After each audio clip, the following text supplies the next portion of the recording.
6666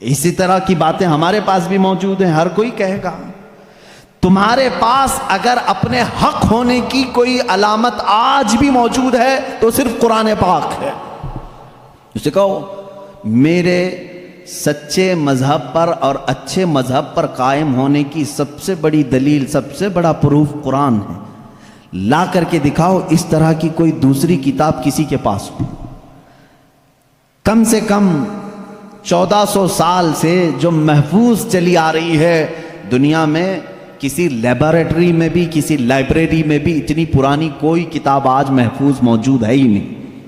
یہ میری بات نہیں، ساری دنیا کا جو دوسرے ریلیجن سے تعلق رکھتے ہیں ان کا بھی یہی قول ہے کہ قرآن سے زیادہ محفوظ اس دنیا میں اب کوئی چیز نہیں رہ گئی. اس کی حفاظت کو اللہ نے اس طرح سے ترتیب دے کر فرمایا ہے کہ مسلمان اپنے بچوں کو حافظ قرآن بناتے ہیں اور اس کی حفاظت میں لگے ہوئے ہیں.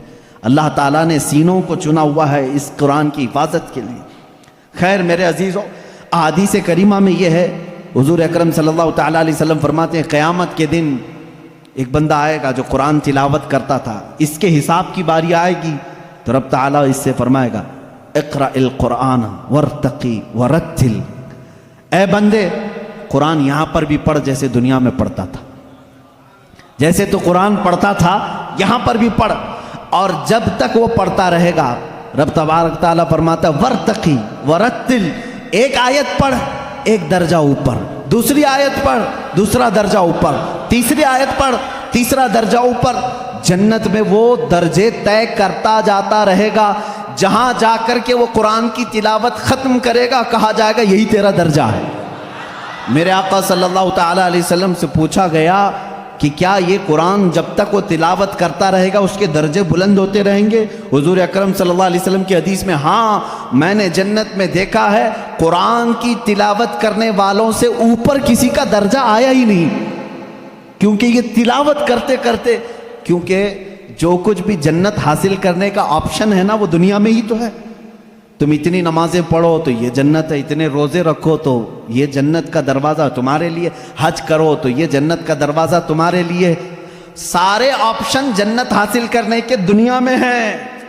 یہ دارالعمل ہے، مرنے کے بعد عمل ختم ہو جائے گا، لیکن قیامت میں صرف ایک عمل ہے جس کو پھر رب تعالیٰ ریپیٹ کروائے گا. وہاں نہیں کہا جائے گا نماز پھر سے پڑھ کے دکھا، حج کر کے دکھا، روزہ رکھ کے دکھا، ختم ہو گئے اعمال. لیکن قرآن پڑھنے والے کو کہا جائے گا اب بھی چاہتا ہے تو پڑھ اور اوپر چل جا اور بڑھتا جا. تو جس کو قرآن آتا ہوگا وہ پڑھتا جائے گا اور درجے طے کرتا جائے گا. یہ فضیلتیں میرے آقا صلی اللہ تعالیٰ علیہ وسلم نے سنائی، اور یہ جو حدیثیں میں ذکر کر رہا ہوں متفق علیہ اور صحیح احادیث آپ کے سامنے ذکر کر رہا ہوں.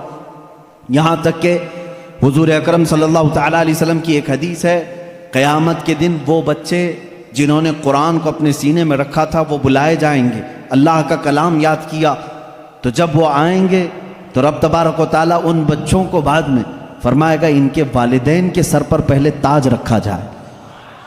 البس والداہ تاجن یوم القیامتی، رسول کریم صلی اللہ علیہ وسلم فرماتے ہیں قیامت کے دن ایسا تاج پہنایا جائے گا جس سے سورج کی روشنی بھی پھیکی پڑے. اہل محشر پوچھیں گے یہ کیا نبی ہیں، یہ صدیق ہیں، یہ کون ہیں؟ تو فرشتے کہیں گے نہ یہ نبی ہیں، نہ صدیق ہیں، نہ شہداء ہیں، بلکہ صرف ایک حافظ قرآن کے ماں باپ ہیں، صرف ایک حافظ قرآن کے ماں باپ ہیں. جب ماں باپ کو تاج پہنایا جا رہا ہے تو جس کے سینے میں قرآن تھا اس کو کیا کیا جائے گا؟ رب تعالیٰ اس کے لیے فرماتا ہے، میرے آقا صلی اللہ علیہ وسلم نے فرمایا اس حافظ قرآن کو بلایا جائے گا اور اس سے کہا جائے گا ایسے 10 لوگ تیرے خاندان کے جن پر دوزخ میں جانا واجب ہو گیا، ان کا ہاتھ پکڑ، صرف اس کی برکت سے میں ان کی جہنم کی سزا کو معاف کر کے تیرے ساتھ جنت عطا کروں گا. اس کی سفارش قبول کی جائے گی. لیکن یاد رکھیں میرے عزیزو، حافظ قرآن قرآن کی آیات پر عمل کرتا ہو، اس کا ادب بھی کریں، احترام بھی کریں. آج زمانے میں حفاظ قرآن کے ساتھ بہت ہی برے سلوک دیکھنے کو ملتے ہیں. یاد رکھنا قیامت کے دن وہ اس عذاب میں مبتلا ہوں گے جو قرآن کی بے حرمتی کرنے والے کا عذاب ہوگا، کیونکہ وہ حافظ قرآن کی بے ادبی کرتے ہیں. ہمارے بزرگان دین جو سلف صالحین ہیں، میں نے پڑھا بھی ہے